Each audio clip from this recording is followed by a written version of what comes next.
All right, ladies and gentlemen, we're going to call to order the recessed meeting of November 5th, 2025. Madam Clerk, roll call, please. Commissioner Baker. Here. Commissioner Beck. Commissioner Beck's going to be late. Commissioner Chauncey.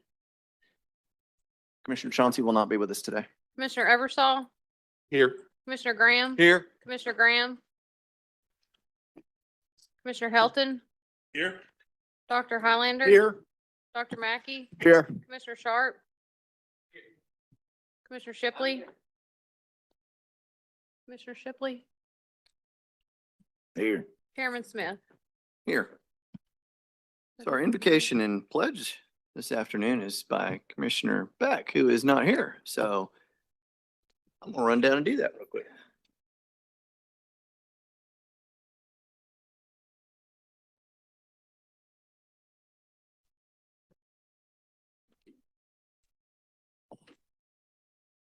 All right. Commissioners, audience, today our invocation will be given by Pastor Rusty Williams, Chattanooga First Seventh-day Adventist Church, and then I will lead us in the prayer or the pledge. Please rise. Thank you. Let us pray. Heavenly Father, as we come before you this Thanksgiving season, we are thankful. Thankful for the gift of life, thankful for the call to service, the opportunity to lead. And we acknowledge that all wisdom and authority come from you. You said that if we lack wisdom, that we can come to you and ask, that you will give it. And so we ask that your Spirit guide every thought, shape every discussion, and align every decision with what is just and good. Grant these commissioners clarity of mind, unity of purpose, and hearts of compassion for those that they serve here in our county. Lord, we commit this meeting into your hands, trusting that all things are established according to your all-knowing will and purpose. For it is in Christ's name that we ask these things. Amen. Pastor. Face flag, render the proper salute. I pledge allegiance to the flag of the United States of America, to the republic which it stands, one nation under God, indivisible, with liberty and justice.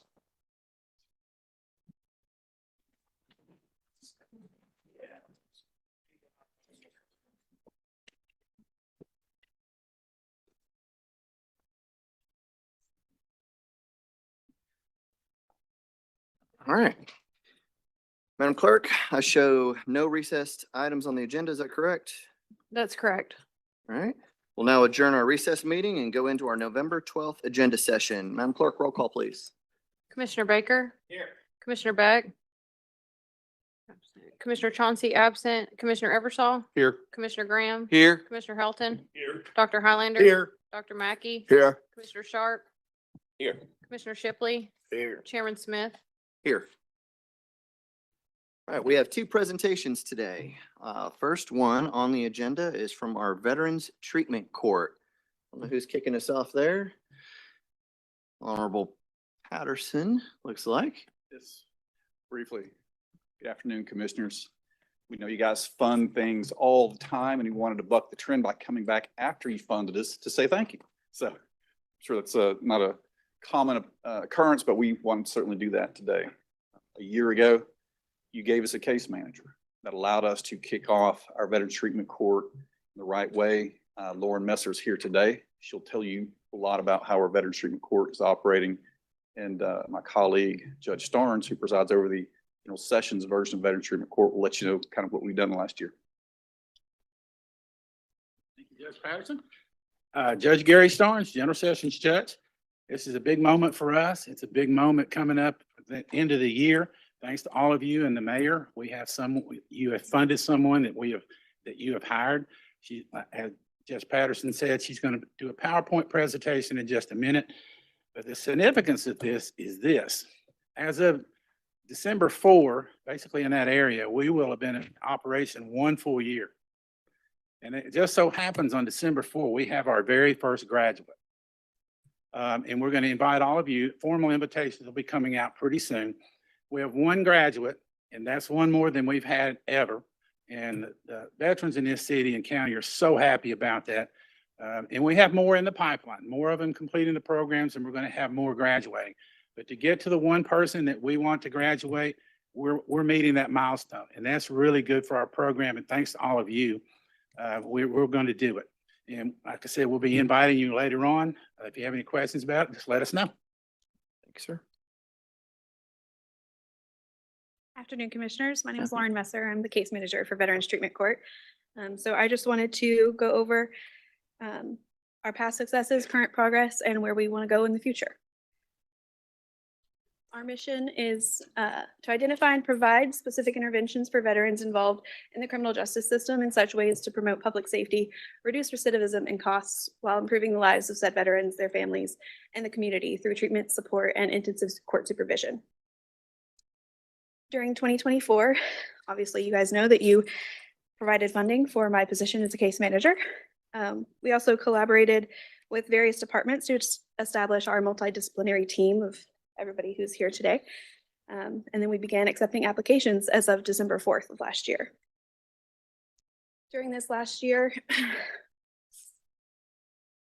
we were chosen by All Rise to observe a mentor court in Lebanon, Ohio, Warren County, where we went and observed how they function as a court and how we can improve our own. We also revised our policy manual and participant handbook to align with national best practice standards. We adopted assessments from American University and their Veterans Treatment Court Risk and Need Enhancement Initiative, a lot of words, to better serve the needs of our veterans upfront. The current assessments that we use are lovely, but veterans in themselves react differently to treatments. So this is a specified assessment just for them. In this upcoming year, we hope to enhance participant involvement and camaraderie by adding treatment curriculum as a program requirement, enhance social supports by providing peer support groups that have already started happening. We are also looking to find different grant funding through state and federal applications and institute activities with our participants and our court team to improve camaraderie and advance team training by sending our team members to state and national conferences. Sorry, I did not hit the next button on that one. There are over 600 VTCs in operation throughout the United States and Guam. Hamilton County is the 13th Veterans Treatment Court in the state of Tennessee. The state of Tennessee's veteran population is around 44,790 people. Region 3 is 76,637 people. Hamilton County is 21,933. So we are doing our best to serve all of our veterans in our community.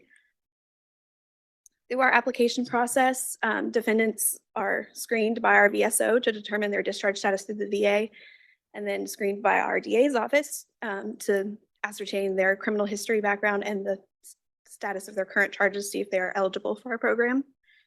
And then they undergo a clinical assessment to determine their criminogenic risk and the level of intervention needed to see if they rise to the level of needing our program. In the last year, we've received 45 referrals to the program, which resulted in 9 pleas into the program. We currently have 7 active participants, with our first graduation scheduled for December 4th this year. An obstacle that we identified throughout this year is identifying justice-involved veterans early on. Our current way of doing this is when they self-identify as a veteran when they are booked in at the jail. So we are exploring tools that can strengthen the partnership between the jail and the VA to benefit all Hamilton County veterans, not just the ones who enter Veterans Treatment Court. And a way of doing this would be to utilize the VA's Veteran Reentry Search Service System. It's called VRSS.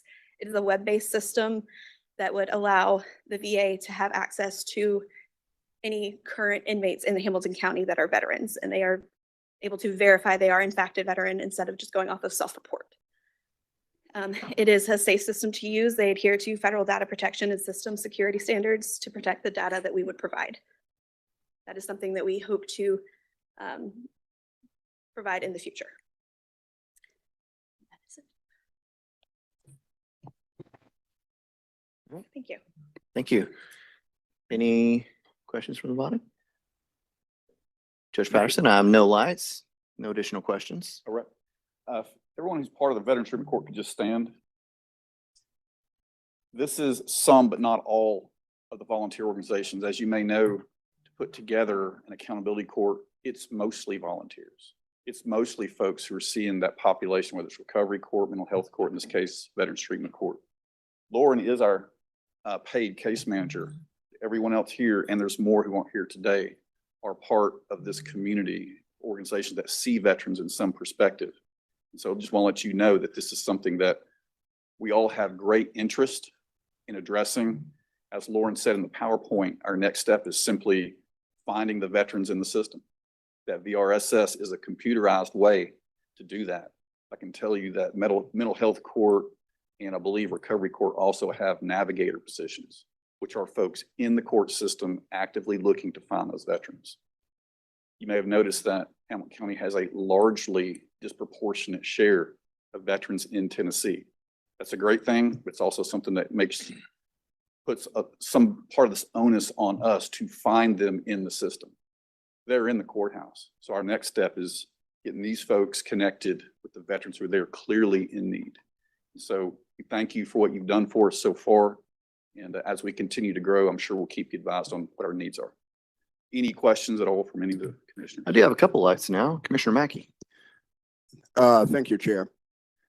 And Judge Starnes may have answered the question. He said, we're going to graduate our first person on the 4th. And, you know, anytime you can save a person, especially a veteran, it's money well spent. Couple of questions. Can Tennessee still be called the volunteer state? You have a question about that? No. I mean, what I wanted to do is to lead in and ask these commissioners to stand because we just celebrated Veterans Day and I wanted to acknowledge that. Absolutely. Yes, we are still a volunteer state. And all these volunteers. Okay. With that said, Commissioner, can we stand and give them a round? Absolutely. Yeah.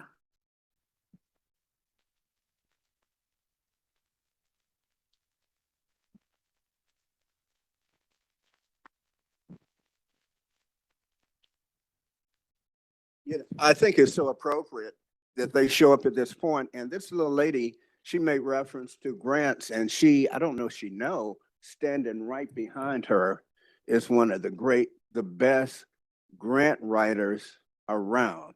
And I hope you're tapping into her talent. So again, this commission, we granted the money.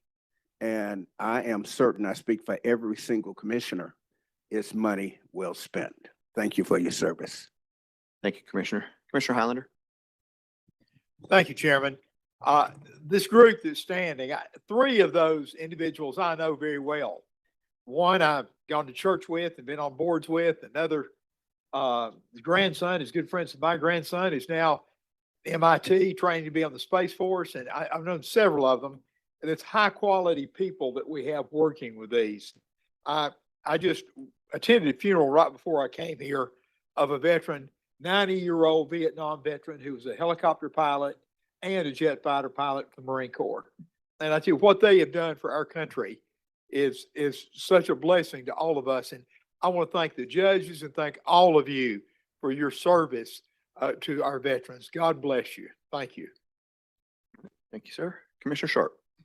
Yeah, thank you, Chairman. It is only fitting that we're doing this today, the day after Veterans Day. You know, just yesterday, I was over in Marion County where Senator Gardenhire joined us with a proclamation from the Senate to honor my father, 92-year-old Korean War veteran.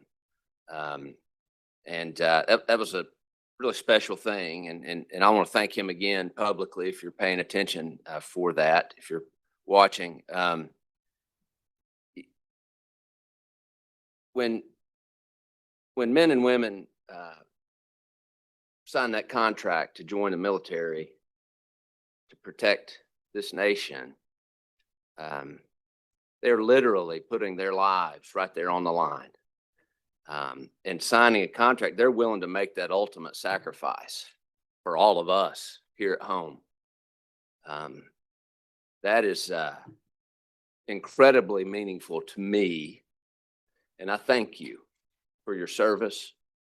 It is the least that we can do for your sacrifice to honor that here at home and take care of those who are experiencing difficult times. And I'm proud that we're doing this. Thank you for bringing it for us. And thank you all for the work that you continue to do. Thank you. Thank you, Chairman. Sir. Let's finish these lights out. Commissioner Graham? Thank you, Mr. Chairman. I echo my fellow commissioner sentiments, but I want to say thank you, thank you, thank you. And most of you, if not all of you, know Ray Atkins, and you know we just lost him. He would be extremely, or he is, and he was before he passed, extremely proud of all of you and extremely proud that this came to fruition. So on behalf of us, but also on behalf of Ray Atkins, I want to say thank you, thank you, thank you. Thank you, Mr. Chairman. Good, sir. Thank you. Judge Starnes, I'm sorry, I couldn't quite hear you. You were, Has everyone already spoken?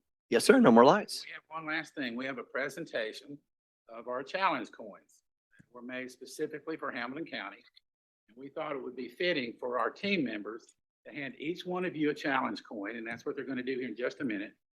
If there is a certain way that veterans exchange challenge coins, they shake your hand, so be aware of that. All of our team members are going to give you one, and for Commissioner Chauncey, we'll save one for him. We've got Mayor Wamp over there too. Thank you so much for putting it in your budget, Yes. Mayor, and allowing the commission to vote on this. We're up and running, so I appreciate your the vision that you had to fund this first, because the need was obviously there. All right. Thank you. Judge, you can come right through that gate right there on that side if you'd like.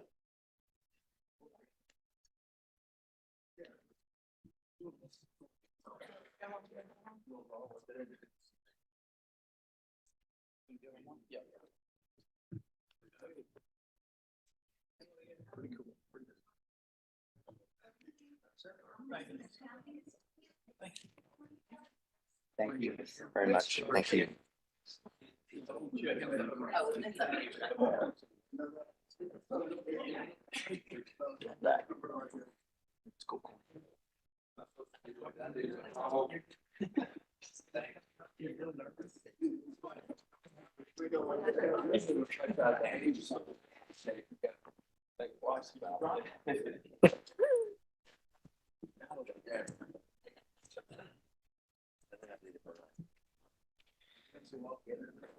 Judge Patterson, Judge Starnes, thank you both so much for coming today. And I do believe I saw, at least at one point today, you had a few of your colleagues here. I saw Judge Sell, Judge Bennett, I believe Judge Abels, let's say Judge Dunn. Thank you all for being here. Oh, Judge Lila, Stam, thank you. Did I miss anybody else? Oh, Judge Smith, how could I forget the Smith in the room? Shame on me. You were hiding. Thank you all so much for all that you do to support this and the community as well, and for being here today. We truly do appreciate it. All right, we're going to move on to our next presentation. We've got a presentation from the administration over our property tax relief and freeze, a little bit of an education session for the commission. Mr. Browner, are you taking the mic on this side?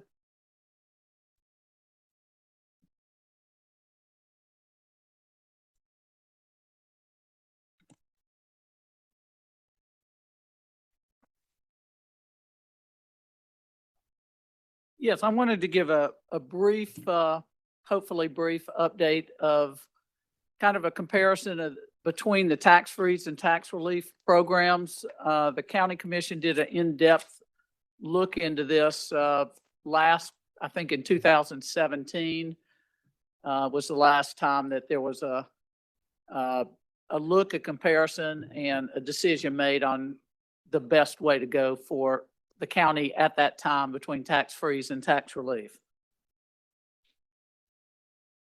So, well, okay.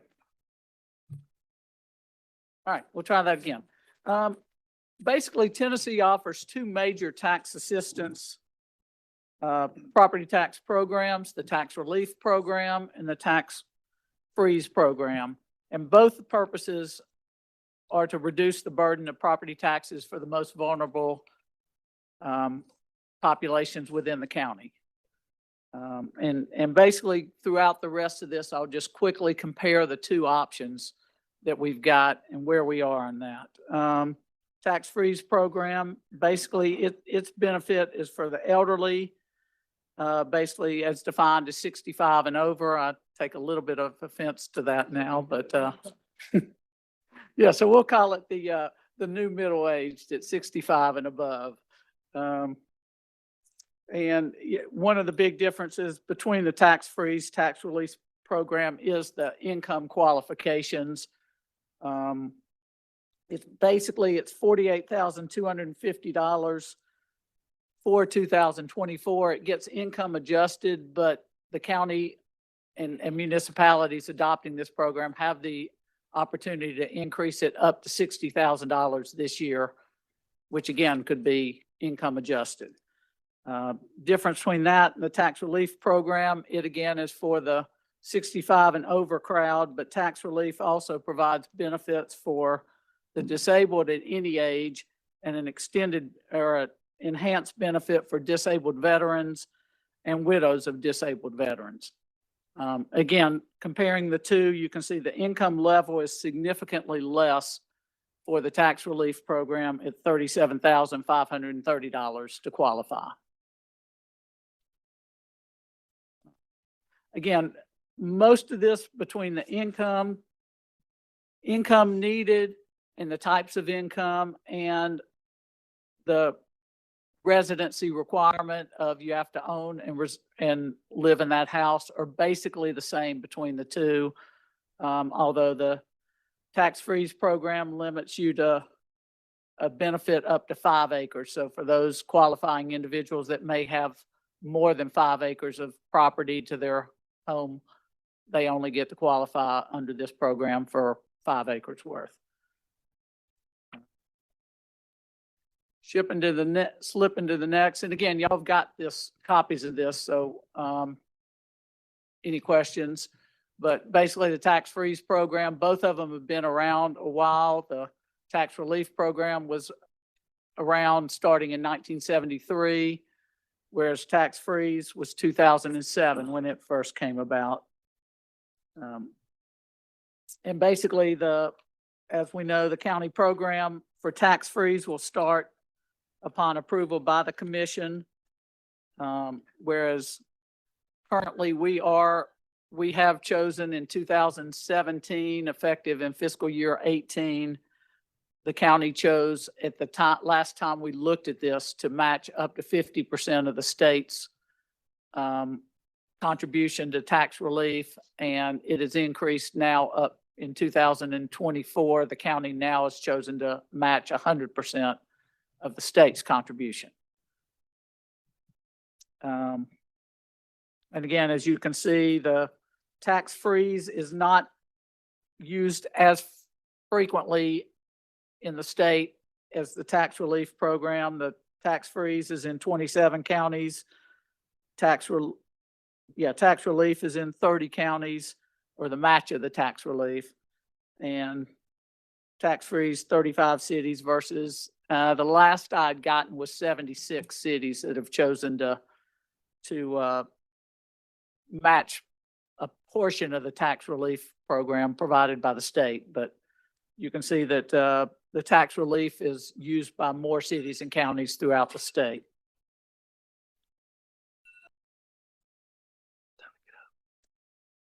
Flipping to the next one, which is probably a little bit more meaningful with the tax and basically going to the tax relief program. We are already providing tax relief to county qualifying taxpayers. The state is always going to do this because the state passed it in 1973, but we match whatever the state gives. And that's included in our budget for fiscal year 26. So the cost of that, basically the benefit to taxpayers is $248. This year is basically the tax relief for the elderly or disabled, and disabled veteran or widows of disabled veterans get a tax benefit under the tax relief program of $1,326 on their tax bill for this year. That comparing to the tax freeze program is keeping in mind the tax freeze will freeze your taxes at the current, whatever the taxpayer is paying at the base year when they apply. So if we approved it this year, taxes would be frozen going forward on qualifying taxpayers at the amount of this year's tax, which means if there is a tax increase, they will get a benefit. There will be a true benefit to the taxpayer. However, if there is no tax increase, there is no benefit to the taxpayer at all. So again, coming down to really in this vote, in your deliberations, you don't know what's going to happen on next year's budget. But if you're inclined to think that we may not increase taxes, I will tell you there's a cost to this tax freeze program, but there would be no benefit at all to passing it at this current time. If you think there may be a tax increase, there is a real tangible benefit to qualifying taxpayers if there's a tax increase next year. So that's basically one of the things to consider in that regard. Otherwise, the other piece of it, when the tax freeze really pays a benefit to the qualifying taxpayers, would be in the year of reappraisal, which the next one will be 2029. So that's just something to kind of keep in mind. With no tax increase for this year, there is no benefit to qualifying taxpayers. But there will be a need, if we adopt it this year, there'll be a need to spend funds and basically develop the program and maintain the records for the program of qualifying taxpayers under tax freeze.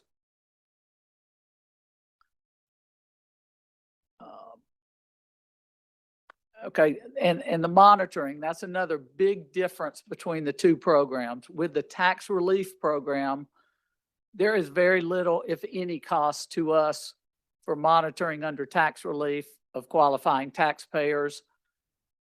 Basically, the state is responsible for providing all verifications of qualifications and of income. Under the tax freeze program, if we adopt it, we will become responsible for verifying the income levels. And right now, we don't have the ability to do that. I know the city of Chattanooga has been doing it for 6 or 7 years. There is a cost involved in doing that. And we've estimated that cost, again, the next little section down, the implementation cost is, from talking to the county trustee, he's expecting under the tax freeze program, we would need to hire 2 additional employees in the county trustee's office. And the county assessor believes the additional requirements would have him hiring 1 additional employee. We also are aware that there'll be some implementation costs. We've got to purchase software. We've got to purchase offices or office space, office desks, office furnitures for the 3 new employees. So we are anticipating under the tax freeze program that the implementation costs for this year, and probably what we should amend the budget for if we adopt it this year, is to amend the general fund budget for $350,000 of of costs. Again, looking at the tax relief program, we've been doing it since 2018, and actually prior to that with the state's guidance, and there's very little additional costs. And then going forward after this first year of $350,000 of implementation costs, we anticipate going forward at a cost of about $250,000, which again is to cover the cost for 3 additional employees that will be required to monitor the tax freeze program.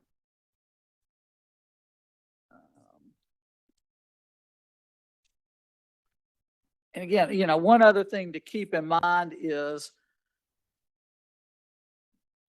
because of this program, county costs will not go down. In fact, they're going to go up a little bit. So, I mean, the gist of it is county government, it's still going to cost X dollars to operate. The only difference when the tax freeze goes into effect is we will shift some of the burden of financing the government from those qualifying under the tax freeze program to the other taxpayers. I mean, the reality is it's not a cost savings when we freeze their revenues. It's basically just a shift in costs. So kind of keep that in mind.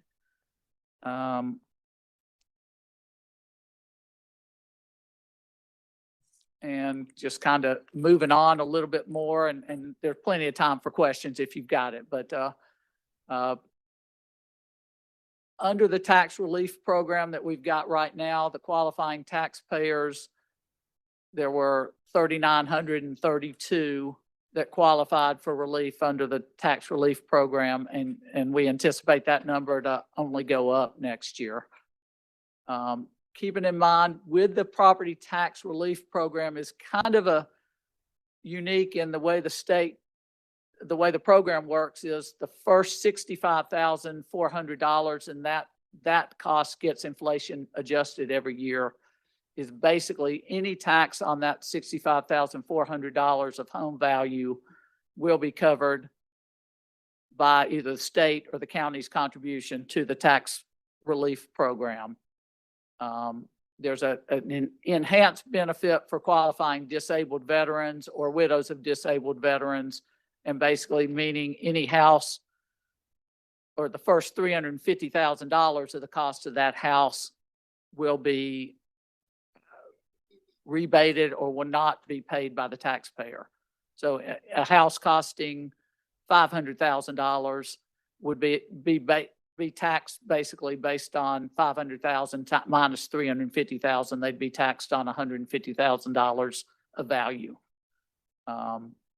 Keeping in mind, under that scenario, if there's a tax increase, the cost of the tax relief program will go up accordingly. Because if taxes go up 50%, then the cost of the tax relief program would go up about 50% under that same scenario, because that program is based on the value of the house. And one other comment, you know, the cost to the county for the tax relief program in 2024 was $921,000. And basically options going forward, you've got the option of doing nothing, which basically will retain our benefit of 100% match of the tax relief program. That's basically the status quo. You have the ability to basically tack the benefits of the tax freeze program on top of the tax relief program. That will result in increased administrative costs or a budget amendment this year of about $350,000, and going forward, additional governmental costs of $250,000 that have to be funded somewhere. And the same, you've got the option if you chose not to go with the tax freeze program, you always have the option if you wanted to increase the tax relief benefit, which is in some ways similar to what we did. I think it was in 2018 when there was a proposed tax increase. One of the interesting things that the commission did at the time was they passed a resolution to increase the tax relief program contingent on approval of a property tax increase. As it turned out, the property tax increase did not pass, and therefore at that time, there was no increase in the tax relief program. But you do have that option, and it may be something you consider if and when we consider a tax increase the next time. So And I know that was, at least for me, very quickly, trying to talk, but, any questions you've got, Commissioner Helton? Mr. Browner, have you done any kind of modeling for what this will, look like if we implemented a freeze versus what we're doing? Or are there too many variables and assumptions that have to be made to predict with any accuracy over time what it would do, what the shift would look like? again, going forward, and you can always change your mind 10 years down the road, but there is a firm cost to it of the shift. And so it really depends on tax increase, when we're going to have one, if and when we're going to have one, and the size of it. So And the demographics of our population, et cetera, right? Yes, A lot of variables. and again, it depends on the population that you decide to include in the tax freeze program, which again, right now, the minimum is 48,250, but you have the option, to go up to $60,000, which will be inflation adjusted every year, if that's what you choose to do. Okay. All right. Thank you. Yeah, I'm sorry. Yeah, those are the freezes, yes. Yeah, the tax relief, where we pretty much know what that cost, pretty close is gonna be. And if you chose to increase it, there are several counties that do not match the state's tax relief program at all. There are some that do like us 100%. I can't remember which one, but one of them is matching up to 300% of what the state contributes, which obviously would cost significantly more, keeping in mind with those counties, the cost may not be 300, 3 times, because the tax relief program will give you the lesser of the benefit of your total tax bill or what the tax relief would be. So it's not going to send you money back. So in a lot of cases, if it's $100,000 house, right now they would only pay taxes on the difference between 160,000, 65,000. If we decided to double that to 130,000, their benefit would still only be on what their actual tax bill would be. All right. Okay. Thank you. Good, sir. Commissioner Shipley? Thank you. I believe I'm following you. I think. But what we're gonna do, we're gonna rob Peter to pay Paul here for a little bit. That's the way I hear it. Basically, yes, that would be the tax shift side of it, is yes. We're gonna hurt possibly young people getting started, young families, and their money's gonna go toward filling in the gap with the older people, correct? Yes, it has to work that way. Right. So under the tax relief that we have right now, if people would use it, we've got a good program going, right? Again, I don't know how many qualifying taxpayers are not using it, but yes, I think we've got an outstanding program Right. for helping them. So you're the man I always look at, tell me about money.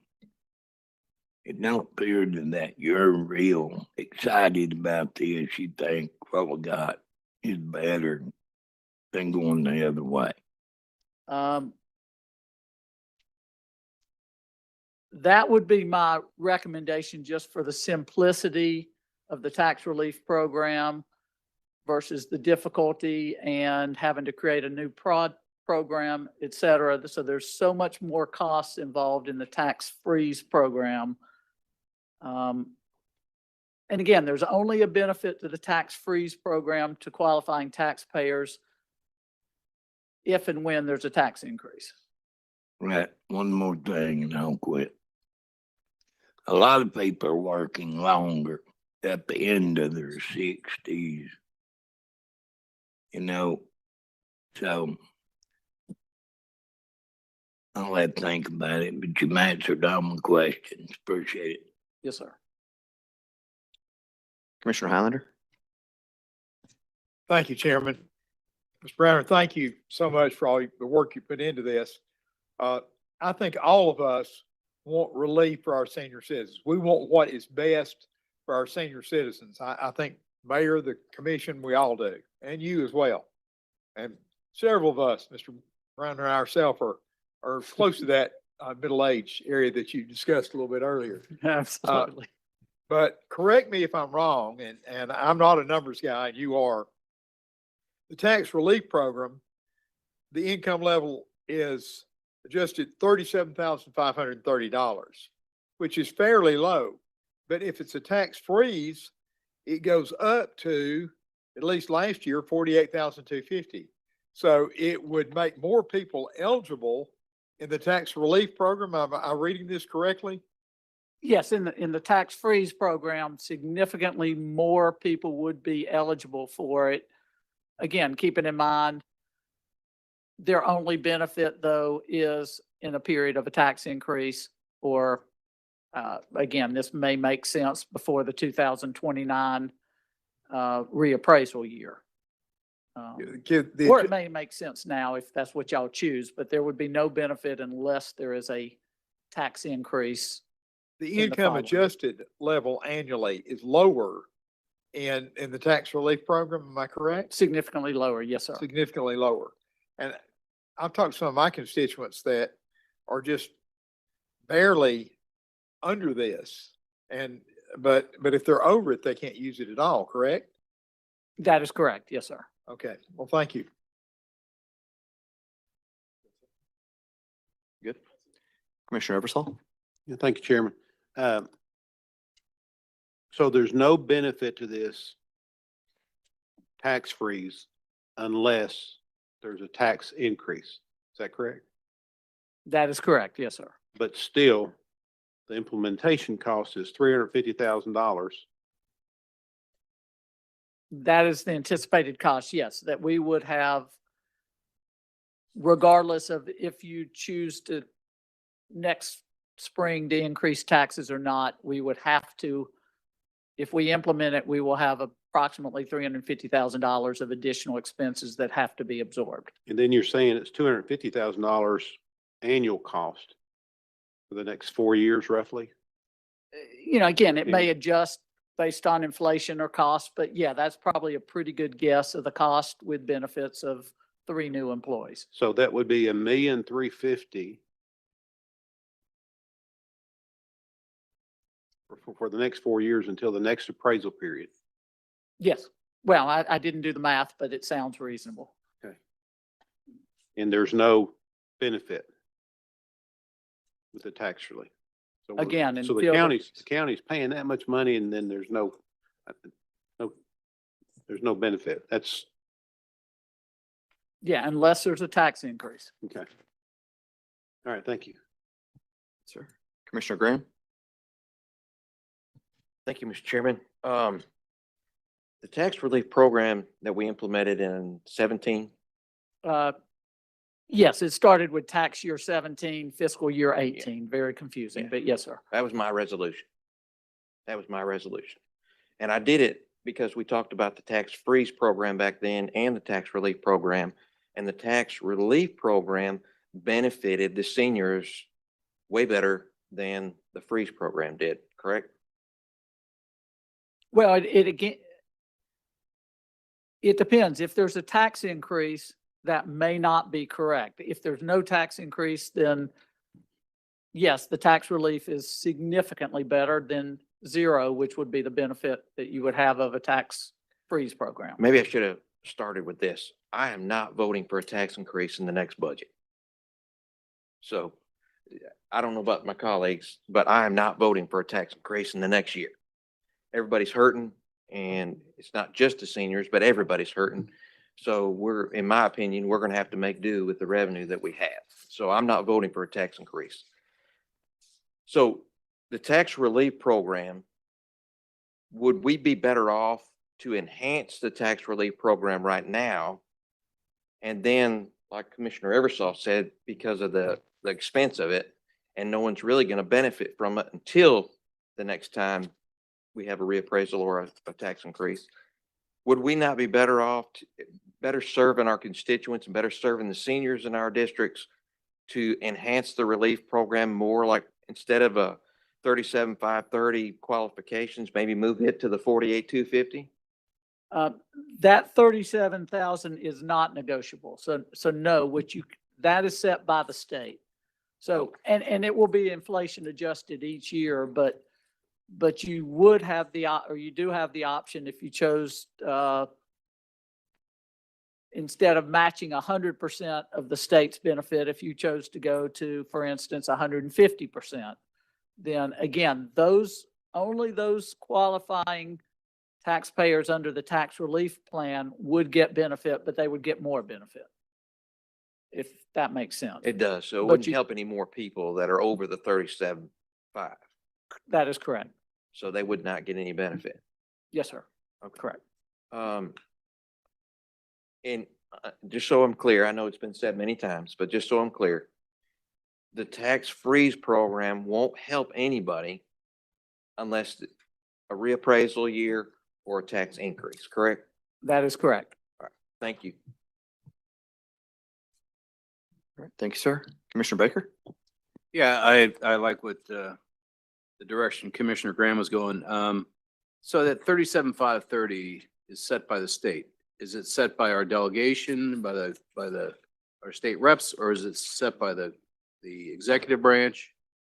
And why that number?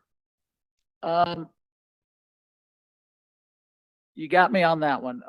I'd have to look at it. I do know the state comes out with that number. I would think the state legislatures, would have the ability to vote to raise that number if they chose to. Exactly how that number came about, I do know it was set at one time and then it's basically increased, inflation adjusted each year. But So this 37,530 last year was 3% less or 4%? yes, sir. Okay. Yeah, once you find that out, I'd like to know, but I'd love to go back to what Commissioner Elton was saying about modeling. If we could take it up to at least 48,250 and see what that impact would be on the county. Well, I mean, yes, I could run that number under the tax relief program, but again, that number, and in fact, that would be relatively easy to do. I don't know that, again, that's outside of your hands other than asking the state, Yeah. our state legislators to vote to increase that limit for us. Yeah, once we find out who's setting that rate, I'd just like to see what let's just kind of wishful thinking, we get it up to 48,250. What would that impact be on Hamilton County? Sure. Okay, thanks. Commissioner Graham, you have another life? I'm going to piggyback on Commissioner Baker's comment right there. If it takes the state legislator to move that from 37.5 to 48,250, and I realize that our resolution would just be a resolution to inform them what we want to do. But if you come back with the numbers that's going to be beneficial to our constituents and to Hamilton County, I believe we could pass a resolution, and as long as it had a supermajority, our state legislators would take what we ask them to do and take it to their colleagues in the state and ask for that increase. I mean, that would be a way to service more constituents and ask them to do it for us. I know that they would require us to have a supermajority before they would take it up, but I think that's something that we could do, put a resolution together. Thank you, Mr. Chairman. All right, thank you, sir. Commissioner Beck? Do we have any kind of way of knowing what kind of matrix they use to increase that number? Like Commissioner said, who does it? What are they looking at to make it happen? I will do my best to get that information and send it to y'all. Okay, thank you. Yes, sir. Commissioner Sharp? Thank you, Chairman. Thank you, Lee. I appreciate it. I appreciate all the commentary that's going on up here today. It's very insightful. I would be supportive of any number of the concepts that have been discussed up here today to help ensure that our senior citizens, particularly those lower incomes living on fixed income, can continue to live in their homes. Some neighborhoods in District 6, some of which are not very high income neighborhoods, experienced almost 170% assessment increase this past year. And I'm regretful that I did not bring this prior to that. But here we are today. And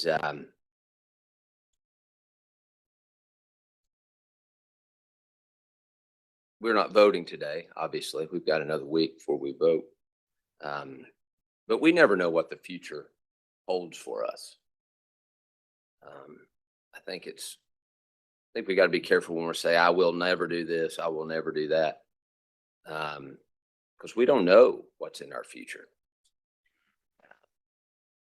There's a lot of things that goes on up on this dais that I don't know is happening until I sit down in my chair up here. So, but a couple of things just for clarity. Lee, I understand that the cost of living adjustment, the annual cost of living adjustment on the tax freeze brought it up to 61,920 this year, just a little bit higher. And there are, not mentioned in the presentation, there are 3 counties in the state of Tennessee that do both tax freeze and tax relief. Tax relief obviously opens the door to serve more individuals or families in our community in need. Yeah. And as I scribble a bunch of notes here as I'm listening to everybody talk, so pardon me while I cipher through this. So the annual cost after established of about $250,000, that's about 0.025% of our overall budget. It's a nominal number in the grand scheme of things. I don't often like to use sports analogies, but I will, if you look at levels of importance, your quarterback is your most valuable player on a football team. But then that second most valuable player, you've all seen The Blind Side, right? It's that left tackle. You've got your insurance policy, right? And the way that I look at senior tax freeze, it's an insurance policy for these seniors, many of which get up every day not knowing if they're going to choose between their prescriptions or their electric bill, the groceries, or their gas bill. And over the course of the last several months, as I go to these monthly or every other month neighborhood association meetings all across my district, and there's 8 of them, and we talk about the differences and how some people can, qualify for this and not others. And this would help a lot of people. It would help a lot of people. Now, it does come at a cost. I think estimates are that if there was a tax increase, and who knows when that's going to be, I don't think anybody would stand up here and tell everybody, hey, we're going to raise taxes on this day or whatever. We don't know that. But the fact that, $250,000 out of a $1 billion budget is debated and discussed at this level, it shows how important we view all those dollars. And I appreciate that. Um,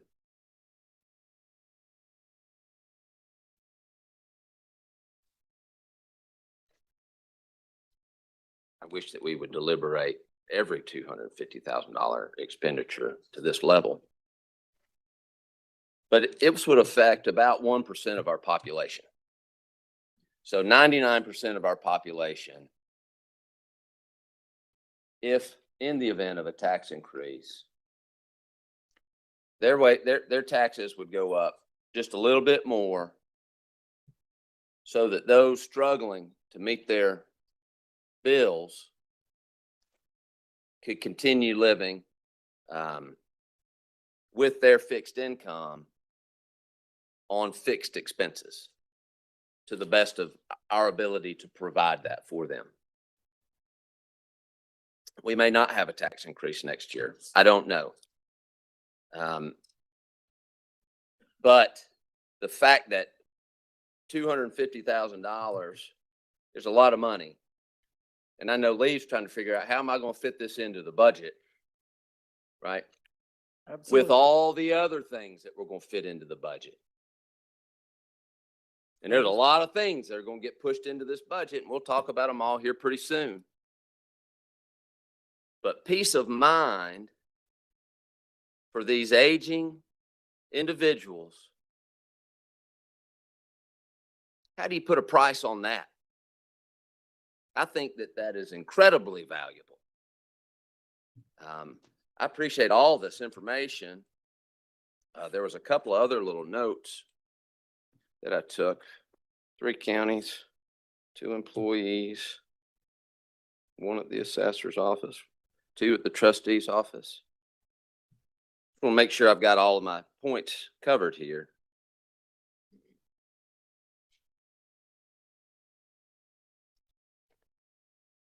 There was some, I don't know, and I know we don't have to be dead serious on all this stuff, but Lee, you're in pretty good shape for 65 years old. I don't know that's how old you are, but you insinuated that you were that or over. A lot of folks, Middle age. and that's, Lee sits behind a desk. A lot of us sit behind a desk, but for a lot of folks that labor till they're 65 years old, that's hard on the body. So I just don't want to make light of that, right? It's tough. I did it. I ain't that old yet. But carrying grain bags and kegs of beer and all that mess, it's hard on your body. Especially for a skinny fella like myself. I got the bad back to prove it. But I just don't want to discount that. So I appreciate all of this information, Lee. I do. And I'm sure we'll continue to deliberate it. But for me, peace of mind for these people, that's invaluable. Thank you, Chairman. Sir. Commissioner Highlander. Very briefly, Chairman, I don't want to go too long here. I will say, Commissioner Sharp, I've never been real skinny. I've never carried a lot of beer kegs. I have carried a few hay bales and bags of feed, but not. I do understand where you're coming from there. It looks to me, maybe I'm wrong, but just a food for thought here. I had a constituent out on Highway 58, right across from Commissioner Eversall's district, in my district, who the husband was disabled. The lady was a retired school bus driver. They were on fairly minimal Social Security. And combined, they were slightly above the 30. At that time, it was about 34,000. It's gone up with inflation to 37,530. But they inherited 10 acres and a small house. And she said, Mr. Hunter, we can't pay our taxes and get our medicine and food at the same time. So, I'd like to see, what I would like to see is that 37.5, if we could request the legislature, bring that 37.5 up to about 45 or 48. That would, I think there are a lot of people between 37 and 48 that would be effective in a positive. And I don't guess we have any means of knowing how many there are, do we, Lee? No, we could probably get an idea from the city of Chattanooga and extrapolate it, I would think. Yeah. Because they are gathering that information Yeah. currently. It might be, of course, that would be, correct me if I'm wrong, it would be the legislature would have to adjust that, not us. Am I correct? That is correct. Yes, sir. Okay.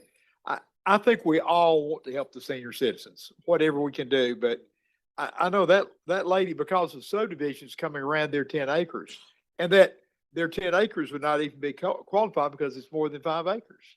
So, Five acres of it would qualify. So there'd right, just but the be other 5 would not. Correct. Yep, okay.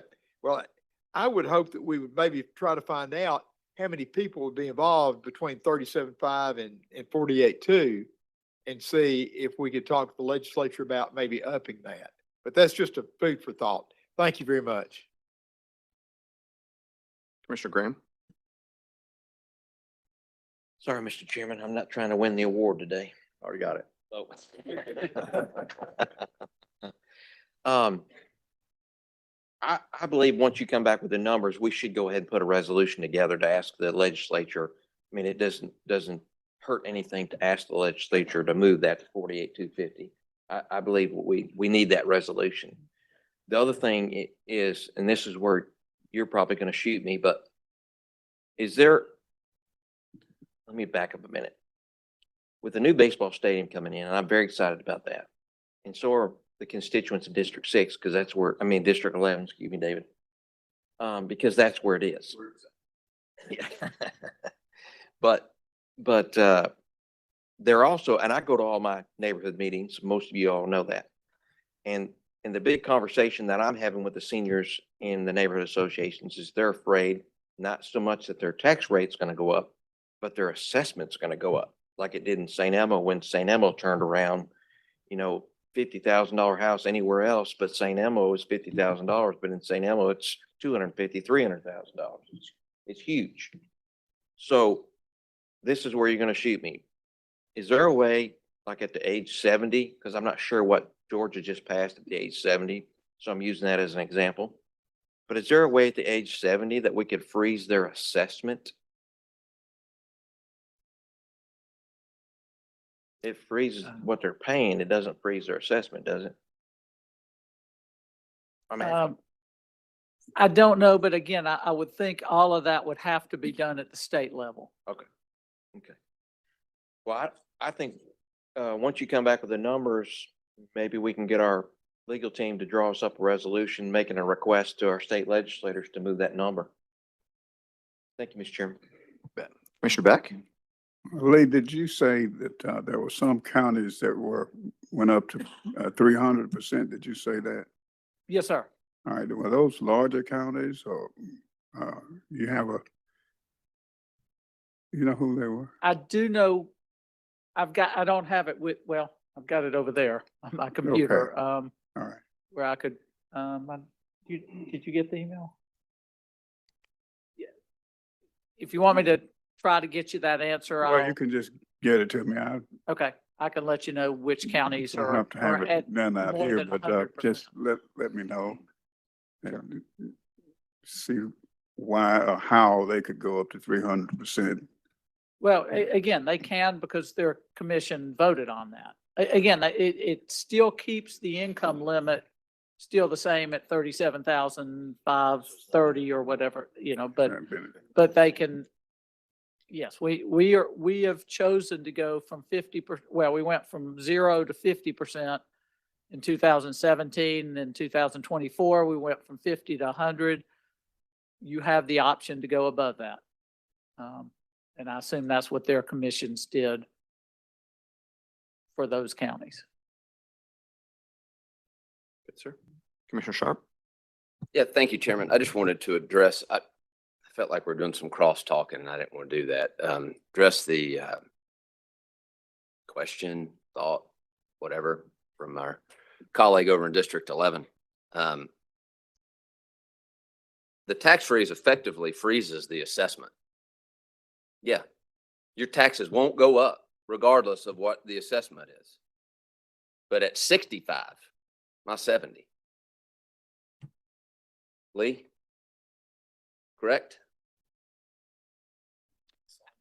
I think probably incorrect, but If your because assessment the- goes up and Yeah, we and have the a tax assessment- freeze in place, where are your taxes? Do they go up? Do they stay No, the same? No, but the assessment will be made. The assessor assesses all those properties. They would increase it, but it would not cost any more money in taxes. Correct. So. Okay. Thank you. All right, Lee. No further questions. I did have just a couple real quick, though.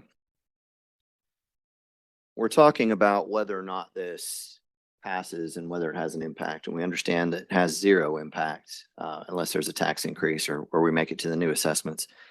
Do you happen to know what the timeline is for passage so that it would affect? In other words, does this type of thing have to pass in November for a tax increase at the next budget so that it applies? Do you have any idea when something like this would need to pass? Yeah, by December 31st is Okay, this so would have. so it's by the end of the year in order to affect the following year. That is okay. correct. Yes, sir. All right, so there's definitely time there. And then part of what I heard on the modeling, I agree if the state would take action, that certainly makes it a lot easier on our side to have the relief program more available to our residents. But the modeling piece for me is also something that can extrapolate out what kind of cost we're talking about.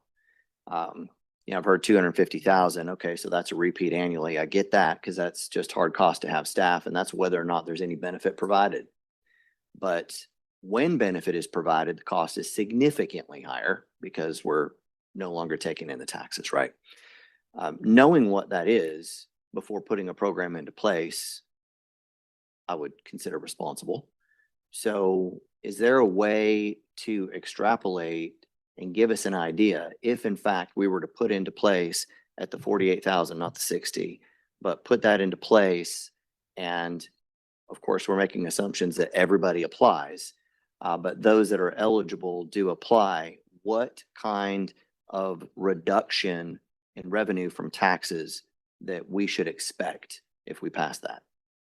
Well, again, I go back to, I think this, in a perfect world, this would just be a tax shift. So that if we come to you with a tax increase, the idea would be this is how much revenue we need.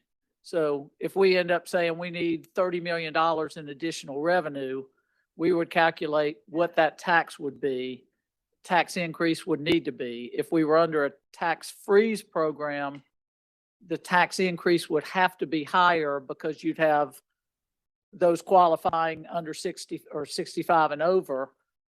They would be frozen so that the rest of that body would have to pick up the difference to get to the revenues needed. So I'd like to think it would cost nothing. It would just translate into a higher tax levy. Shift. Okay, that makes sense. I've already been on record many times of being in favor of a freeze. I'm responsible for the one in the city of Chattanooga, but I didn't do it without having numbers as to know in general what it would cost. Sure. It was also a government that was far more likely to pass a tax increase and did. So it made a little bit more sense. So Lee, the last question that I have, and then we are going to move on. I've heard that there are 3 counties that do both. Have you been in touch with them, or can somebody get in touch with them to determine whether or not they're happy with the decision to do both, whether or not they've seen that to be negative, whether do they regret allowing both? Or just like if we have counties that have actually done this, it'd be interesting to hear how they feel about the programs. Okay, I can try to get in touch with them. Of course, that's just going to be probably if I go nerd to nerd and talk to a fellow accountant, they're going to say they don't like it. Yeah, your because it costs counterpart's money. not going to So- like it. I get it. Maybe we should ask the trustee to maybe make those calls for us. Okay, Lee, thank you so much. Yes, I sir. really do appreciate it. Ladies and gentlemen, we're going to move on past this presentation. We'll be looking at minutes of our October 29th, 2025 recess meeting, our October 29th, 2025 agenda meeting, and the November 5th, 2025 regular meeting. Reports, we'll also be looking at entering one report into the record. That will take us to resolutions. And now that we have had a number of our judges being so patient with us today, there is an item that they are particularly interested in. I would like to jump straight to that item if we can, Madam Clerk, and read 1125-20, please. Resolution 1125-20, a resolution to confirm the appointment by the county mayor of Sean Johnson as the Executive Director of Civil and Criminal Courts for Hamilton County. Mr. Mayor? Chairman, Commissioners, many of y'all know Sean Johnson, his longstanding service to the county. On this appointment, I think it would be best for David Roddy to speak to the reasons for this reorganization. And if this is approved, Sean would report to both the judges and to the Chief Operating Officer of the county, David Roddy. Chief? Yes, sir. Thank you, Mr. Mayor. After a lot of conversations in recent months, some of which started with a few of the members of our judicial, which are sitting here today, as well as Sean and myself, the model that you see in a lot of jurisdictions are more of a consolidation in the authority, oversight, and connections within the judiciary. So what we've had for many, many years is kind of a split up between how we have handled logistics, support, connections, and everything else within the judges' relationships with Sean's position as it sits now, as well as the accountability courts, which you had one here today for the special presentation in the Veterans Courts. So what we're proposing here in Sean's position is to consolidate all of those responsibilities into one single individual, because you do cross in logistics, you cross in budget, you cross in oversight of courts. In fact, ironically, Sean and I were texting about an hour ago, maybe, Sean, to try to get a logistics matter settled with one of the courts that, as it sits today, is not actually Sean's responsibility. But Sean being Sean, and many of us have known him, I think I've known Sean for over 30 years. I'm not Lee's age, but knocking on the door, it feels like.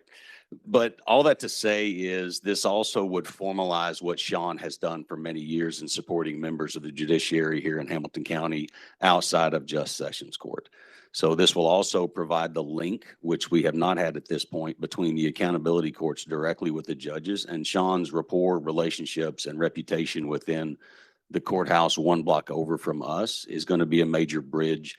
And keeping that solidified, maybe the expansion of accountability courts, definitely the scale improvement within some of those as well. And if there's any questions, here to answer those, or we can hopefully not bring Sean up to the podium because he'd have to crawl across 3 or 4 judges in order to do that. But we're more than happy to answer any questions today or get you answers before next week. All right, thank you, sir. Sat here that whole time, not have any questions about this. There you go, Commissioner Graham. Thank you, sir. The criminal courts are also in agreement to this? Yes, sir. I mean, I seen on the resolution, and I read it, but they're not represented except for Judge Patterson. Yeah, we got 2 of them there. Oh, I didn't see you back there. I'm sorry. Okay. I'm going to go with yes, sir. Thank you. Commissioner Baker? Are you really? Is that all the communication I got from you the last couple of days? No, I loved it. I think I always knew Sean to be, I always called him the fixer. He's, he always got stuff done. But I heard a really good one the other day from a judge. Called him MacGyver. MacGyver. So, Mr. MacGyver, look forward to it. Good, sir. Commissioner Sharp? Thank you, Chairman. Where's this going? Is this going to change the budget any? The department for which this will be under? Or? It will actually cause a reduction in budget overall. So currently Sean's salary is paid directly out of the budget of the judges in Sessions Court. What this will do is it will split the salary between Sean's position being budgeted from the position that it currently is. It will also move over into a partial budget out of general government. So the way we're going to cover that is Sean's current salary is paid out of the judge's budget. We will not be filling the Deputy Director of Economic and Community Development, which oversaw the accountability courts as well.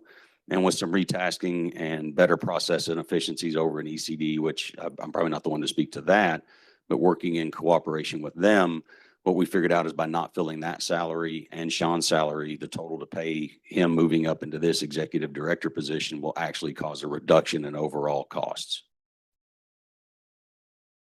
Okay, are there any amendments that need to be made as a result of that? No? Not to my knowledge, no, sir.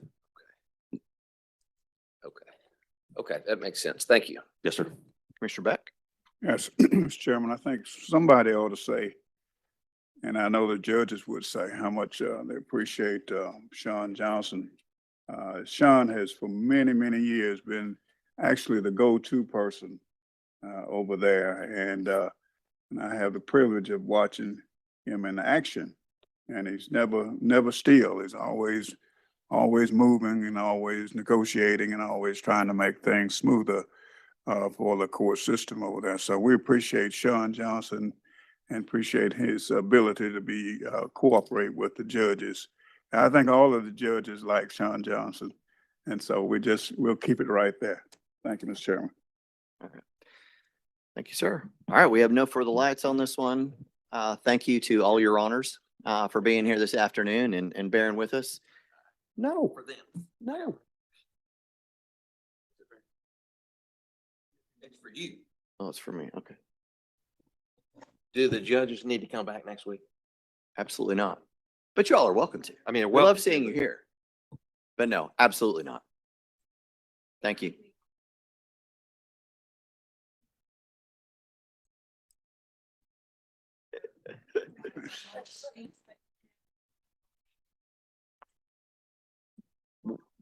We'll take you up on that another time. How about that? Judge, All right. No, stop.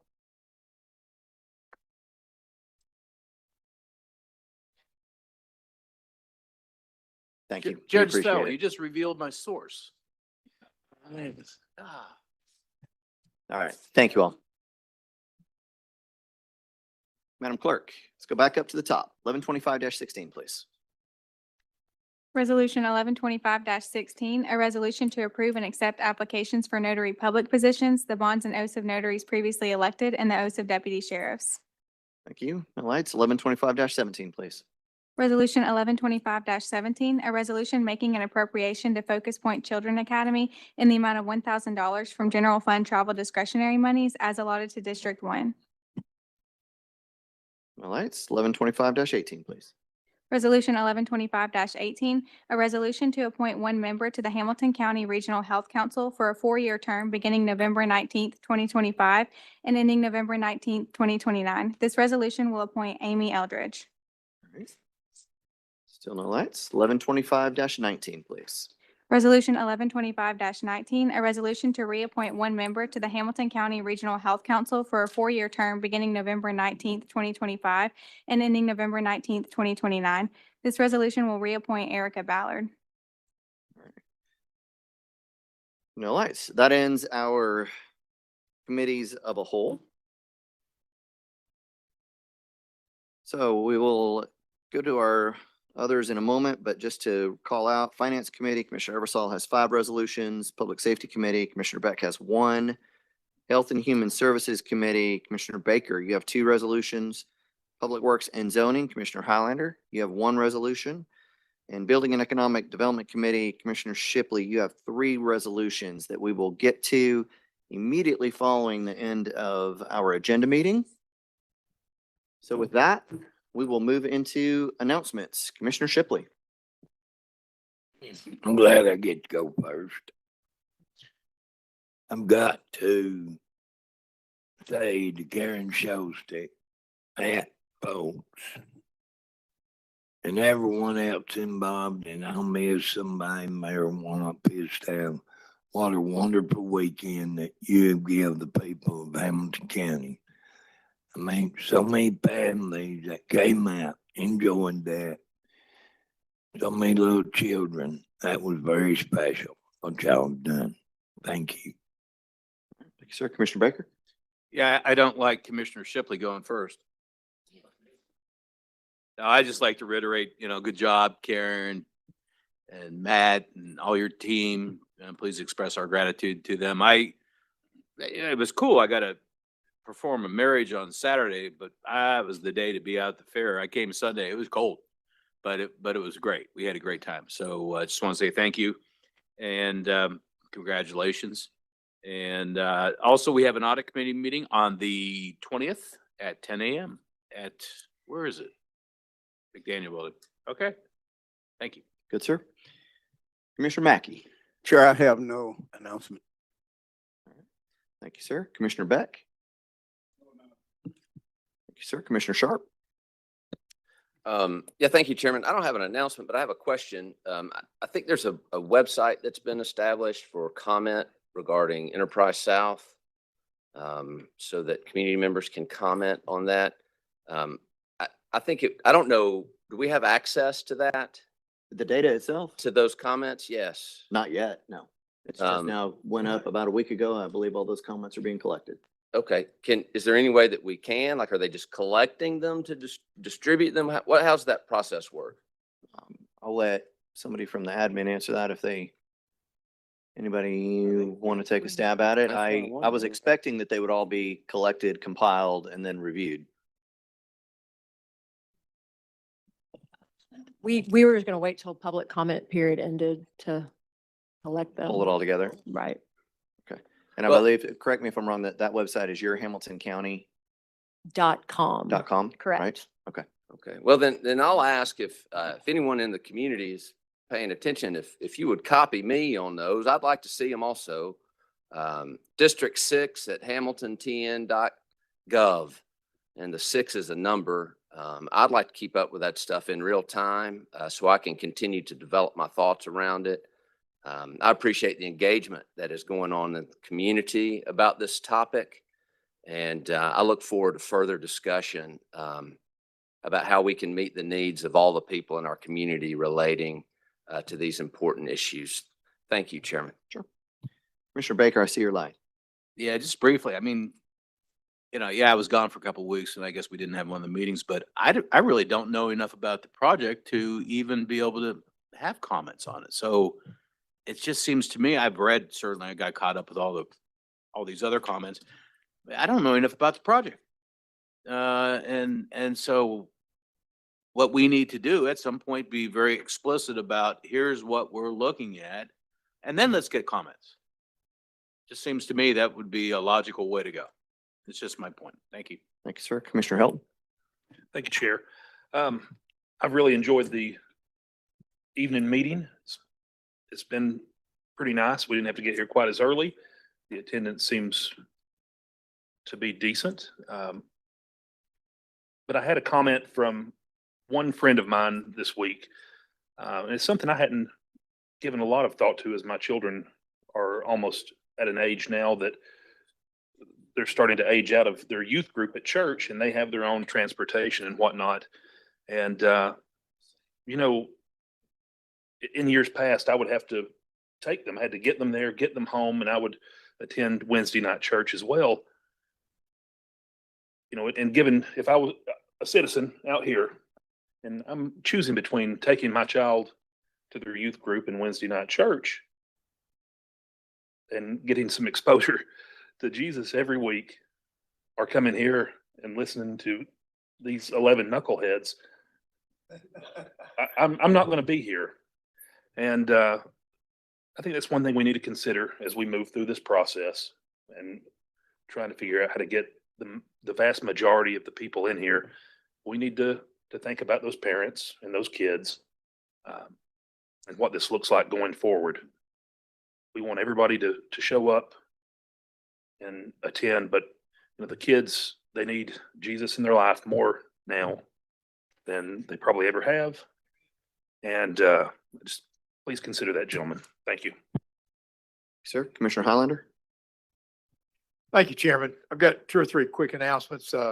One, I hope I'm not hitting Commissioner Ebersol too heavily, but he set up a great program on Veterans Morning at the Veterans Circle where we honored quite a few veterans came and several. I had a funeral service to go to after. It seems like I go to more funerals lately than I ever had in my life. But I enjoyed that very much. Commissioner Eversole, you did a great job, and the people did, and the veterans were very appreciative of it. That's the important thing. Secondly, Mayor, you put together some good staff, folks. I mean, you really have. That may be your greatest talent. You're obviously a wordsmith, but additionally, you have hired some really good folks. And the fair was fabulous. I made 3 trips through picturesque Birchwood, down Highway 60, and came in that way to Sail Creek. And on Thursday, Karen set up and did a great job. And you and Karen allowed us and Matt to have the Fund for Excellence, all the children that sold 2 or more. And I froze myself to death up there. And the kids did too, but they enjoyed every minute of it. And and they had a pre-fair visit and that was so helpful. And it was a good incentive for them to sell coupon books to help the schools. And that's what it did. The third thing I want to mention very briefly, and I'm trying to make them all short, Chairman, is sort of piggybacking a little bit on what Commissioner Helton just said. I have said several people say Wednesday nights are really hard because of youth and different things. And 2 different people have approached me and said, would you consider ask the commission to do one of 2 things, either go back to 9:30 in the morning or change it to Thursday and just don't meet on the Thursday that the school board meets, which is the 3rd Thursday. Meet a little bit later on a Thursday. And I said, I'll bring it up and let the commission consider it. And I'm not advocating necessarily. That was just what some of my constituents said. But thank you, Matt, Karen, staff, for wonderful job at the fair. I mean, it was wonderful. I got a little cold, but you couldn't control the temperature. But I will have to admit, I hung out at the barns a lot. So, but it was good out in the windbreak, and I bought some chickens up there too. Thank you very much. Commissioner Eversole. Thank you, Chairman. Karen, Matt, great job. Brandon, I want to call you out specifically. Your team did an outstanding job. Yes. On those signs at Veteran Yes. Circle. And I wanted to thank you and please pass on to your team, just a remarkable job that they did. Yes, they did. And I also want to thank this board up here. 2 years ago, I presented you our resolution to name that roundabout Veteran Circle. And 11-0, you guys supported 100%, and I wanted to thank you for that. I think it's important that we honor our veterans. And then last month or 6 weeks ago, I came back and said, hey, let's put some signing up to honor the branches of military. And again, 11-0, you gentlemen supported it, and we got the signs up Monday. Brandon did, and we were able to yesterday. I got there about 7:15. It's cold. It's really cold, and we did the ceremony, and it was pretty neat. Sheila, we had each branch, and Linda, you were there. We had each branch to kind of unveil their sign with their branch of military that they were in, and we played their song. Like number 1 was Army because they're the oldest as far as the first branch, and it was really neat. It was really touching, and never forget seeing James pointing Air Force number 1 in the picture. But I just want to thank you all. Y'all have supported us in this, and I really appreciate all of y'all in helping us get this done. And so thank you, commissioners. That's it. Thank you, sir. Commissioner Graham. Thank you, Mr. Chairman. What makes Chattanooga, or what makes Hamilton County great is the staff. I've said it once, I've said it 1,000 times. What makes Hamilton County great is the staff. Being that this is Veterans Week, if you ride out to Lookout Valley, they'll be up till Saturday. We still have our crosses and flags out honoring all the veterans that have passed that were interconnected family-wise or whatever to Lookout Valley. We've got almost 400 crosses out there on Brunsfield Road. basically from the freeway to Cummins Highway. So it'll be out till Saturday if you all want to come out and see it. And I do a lot of work in my private business for Komatsu, and every year they do a cancer awareness machine for breast cancer, and it's pink and got a lot of pink on it. This year they did that as well, but they decided also to do a veterans machine. So if you all are out on Signal Mountain Boulevard in the next week or two, I'm not sure how long they're going to leave it out there, but the veterans, they built a machine and we decorated it for veterans.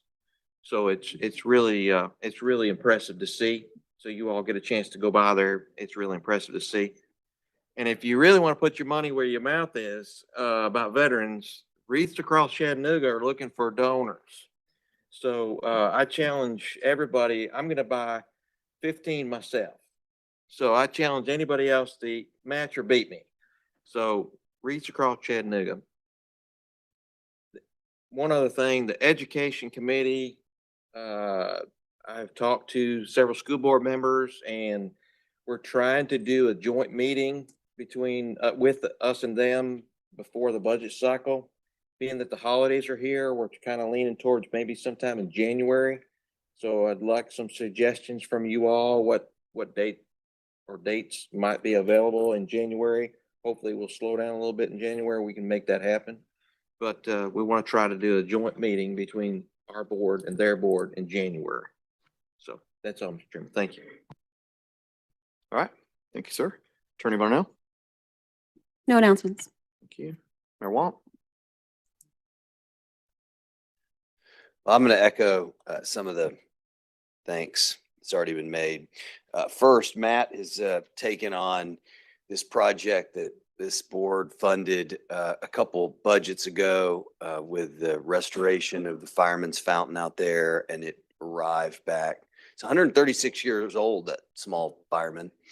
And it's really beautiful. And I think it's just going to be a couple weeks before there's water flowing. And we've even found some historic images of what that little small park has looked like over the years. And we're talking today about how to make it look as good as it ever did. So thank you. Also would like to introduce our young guest today. The handsome Fox Foles is in the house, younger Matt Foles. I've got no formal position on how you gentlemen decide to handle these meetings, but I think as the parents know, it definitely can throw a wrench in things. I think to Lee Helton's point, I was texting Shelby earlier and she's shuttling kids to Sunday school and basketball practice. And so there's probably some kind of middle ground that we could find. And then before I sit down, I want to say thanks to Karen particularly. I mean, Matt obviously deserves credit. There's so many volunteers who played a role in the county fair being a success. Emergency management, those guys don't ever leave the farm. A lot of sheriff's deputies up there, but none of this would have been possible if it wasn't for Karen. This is her baby. She's breathed life into it, in addition to all the different responsibilities that she has with the county. And so we're very grateful. Honestly, I told her over the weekend, I don't think anybody else, I don't know if there's another person who lives in our county who could have done it, right? 3 years ago, we didn't have a county fair, and we hadn't had one. I think Commissioner Baker he wants some credit because he trained her for a long time. But in all seriousness, I don't know if there's another person in our community who, in this short of order, could have built an event so awesome. First year was great, had some things we had to iron out. Second year, learned some more lessons, but there was no county fair for 3 years. And it wasn't at that location. So we just built the thing from scratch, and it's the largest event in Hamilton County annually now. It was by far the largest event in terms of attendance this calendar year, and credit really goes more than anybody. A lot of people share it, more than anybody, to Karen. Good work. All right. Thank you, Mr. Mayor. So just a reminder, we will not be meeting on November 26th. We will still be meeting next week, but not on November 26th. And before we move into public, I announced committee meetings earlier. Commissioner Beck will be holding the public safety meeting in the back conference room. If anybody would like to attend that, feel free to go into the back with that one. We will first go to Finance Committee when we start our committees here later, and then each committee will immediately follow that. other than the public safety meeting, which will meet in the back room. So with that, we move into the point where the public can address this board. Start with your name and address, and you will have 3 minutes.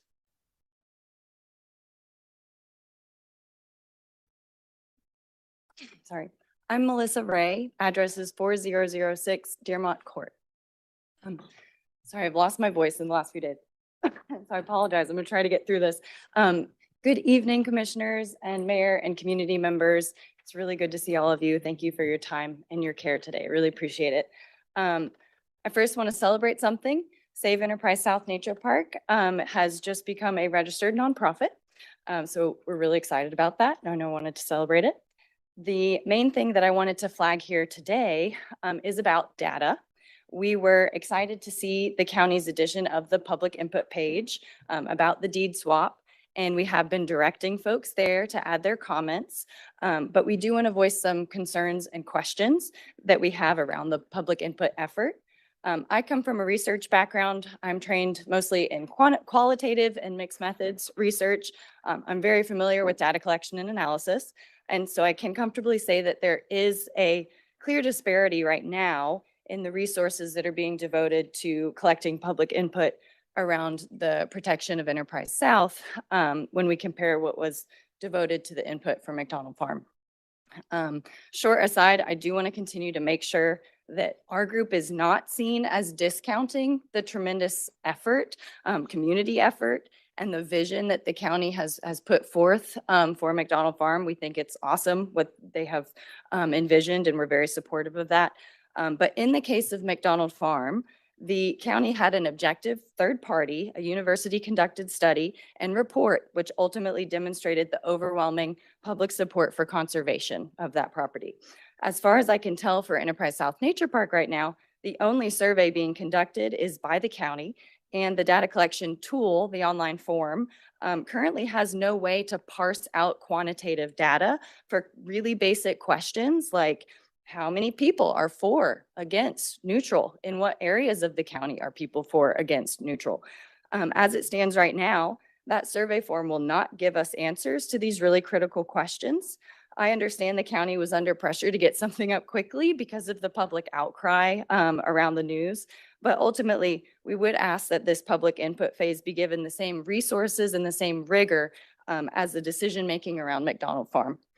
We also know that the collection of this quantitative data is a key component of the deed swap requirements with the state. Since the nature park received multiple grants from the state through TDEC, it is our understanding that every time one of these grants was received, another restriction was layered onto that deed.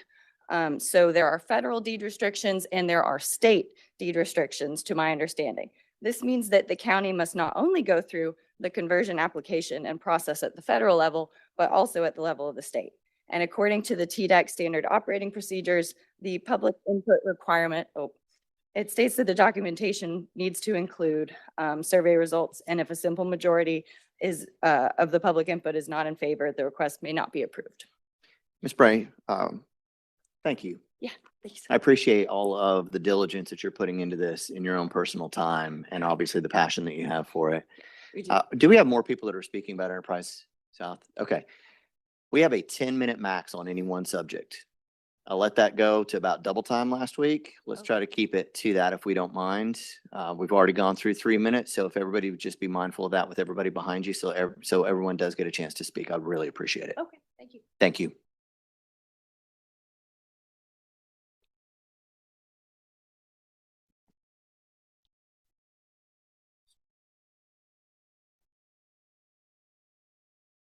Do I just say it? Okay. Name and address. My name is Lane Orlick. I live at 5710 Hillcrest Road in Harrison. So about 5 to 8 minutes drive to Enterprise, and I am there almost every day. I was not there on Monday because it was freezing. I am not that brave, but I love that park. I see seniors there. I see little children. I see new parents, nature, wildlife, and to me, taking 600 acres away. And I know there's efforts being done in the background, but 600 acres now, what does that mean for the wildlife? They've already been pushed out via VW being built there and Amazon. But what does that look like in the future if they keep getting their land, just squished? And then my other point of concern too is it's 600 acres now. How do we know that private interest doesn't come in the next 5 to 10 years and want more and more? And now we don't have our largest park in Hamilton County. We now have nothing for the public, for our families to enjoy, for you guys to enjoy, for our constituents and our other Chattanoogans. And I'm done with my time. If anyone wants to jump on.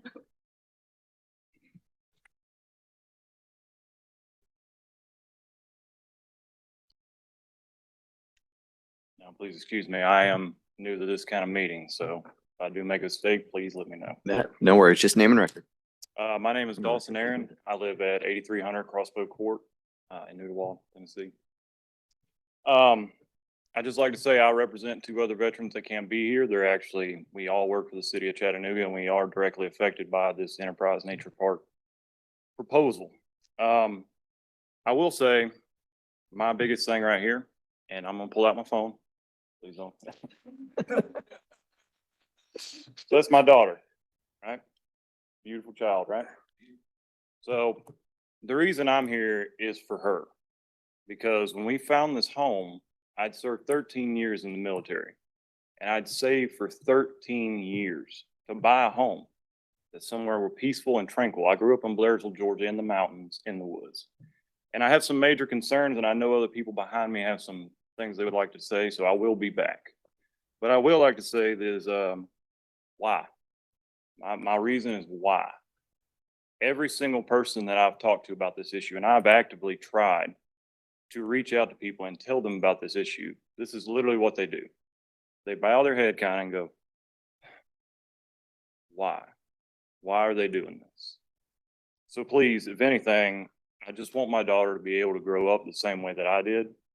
And I'm trying to be very professional about this, but me and my family are very irate. And the other veterans, Keith Robertson and Chase Houlihan that I represent, one from the 101st Airborne. If you ever known the MACV SAW guys, that was me. If you believe me, that's fine. If you don't, it is what it is. I'm a professional, and I will fight this until there's either a bulldozer in my backyard or this idea gets scrapped. Thank you for your time. Thank you for your service. Thank you.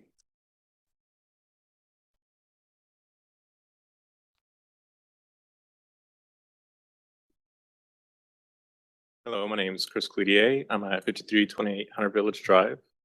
So my property is not behind the industrial zoning area directly, but it is a very big concern of mine, specifically when I look at the potential of pollution. When I looked at the public notice for Novonix moving their 60 electric furnaces over to Ferdinand Peak, I noticed that the address listed was 8091 Ferdinand Peak. And it is also listed as a polluter. So while not considered a heavy polluter, it is actually still fairly dangerous in a very close region. And in that region at 8091, so that's 7 street numbers down, is the elementary school. And then adjacent to that is the middle school and then the high school. So when I think about like my neighborhood in Hunter Village, what happens when a polluter is built right behind my house? The Enterprise Park right now is a phenomenal barrier for pollution. Like it captures and stops a lot of such. And when I think about a polluter in my backyard, I'm also thinking about the entire east side of Ooltewah, because then it is unprotected from the pristine forest land that currently exists there. So I definitely would recommend and encourage you all to look at not only Novonix and the placements of such, but what happens to the entire east side of Hunter Road and Ooltewah when a polluter is applied in that location as well. Thank you. Thank you. Anybody else on Enterprise South? Yep, come on.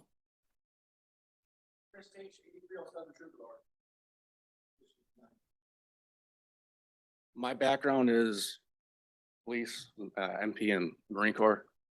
I do a lot of investigations of land. I believe I found an area of land the county already owns that would make everyone happy.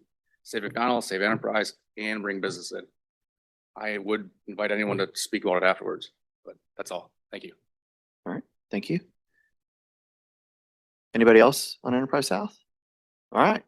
Anybody else on any topic? that would like to address the commission? Well, all right, in that case, with no other business, we'll be adjourned until November 19th at 4 PM, and we will go into our committee meetings in about 1 minute when we get our live stream switched over.